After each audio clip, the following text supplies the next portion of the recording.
नक्कीच new batter mister Ganesh हा सुद्धा डावखोऱ्या शैलीचा फलंदाज आपली माइंडफुली त्या दुसऱ्या साईडने आपल्याला बघायला भेटतोय. बीटकर पार करताना बघायला भेटतोय. ज्यावेळेस साडव्या पट्ट्याने माइंड चेंज केला गेला, खेळण्याचा प्रयत्न केला गेला. बॅटवर आला नाहीये चेंडू. ज्यावेळेस खोलवर टप्प्याचा चेंडू फटका तर सजवलाय. क्षेत्ररक्षक आहे, प्रतिम क्षेत्ररक्षण करण्याचा प्रयत्न केला. कुठेतरी 7-8 जरी धावा झाल्या ना.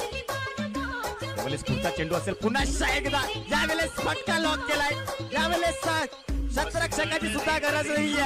चेंडू सरळ आउट ऑफ द पार्क 6 धावे करिता. या निर्णायक मॅच मध्ये, अंतिम मॅच मध्ये मात्र गणेश नावाचं वादळ गोगाला सुरुवात झाली. मैदानाच्या आतमध्ये मालीचा फटका सजवला गेलाय. धाव फलकाने मात्र वेग घेतला गेलाय. धावफलक तब्बल पोहोचला गेले 10 आकड्यावर. टोर मात्र अश्विन हवी ठरला गेला होता फलंदाजांवर.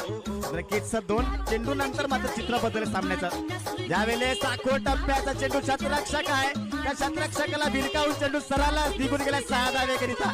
जस रमेश माई साहेबांचा इशारा आला गेला की षटकार आहे हा. कमालीचा फटका सजवला गेलाय. धावफलक तब्बल पोहोचला गेला 16 आकड्यावर.